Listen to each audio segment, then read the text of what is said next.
আল্লাহ আল্লাহ তালা হেফাজত করো, আল্লাহ তালা এই মাকে সুস্থ করে দেখ। আমরা সবাই দোয়া করব, যারা ভিডিওটা দেখতেছেন সবাই একটু দোয়া করবেন এই বৃদ্ধ মায়ের জন্য।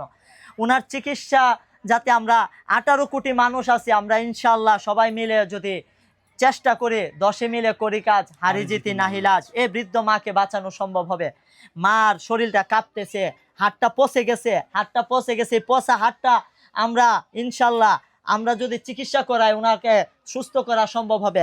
হাতটা গুলা কাঁপতেছে, আপনারা একটু দয়া করেন, ওনার জন্য সহযোগিতা করেন। সবাই মিলে এগিয়ে আসুন এই বৃদ্ধ মাকে। যাকে এই বৃদ্ধ মাকে দেখার পরে মানে কি দেখলা ওনার যে পরিবেশ, আসলে আমি কথা বলতে পারতেছি না, আমার মানে মনটা একটু খারাপ হয়ে গেছে। ওনাকে যদি আমরা চিকিৎসা না করি দ্রুত, তাইলে আপনার আল্লাহর কাছে জবাব দিয়ে করতে হবে।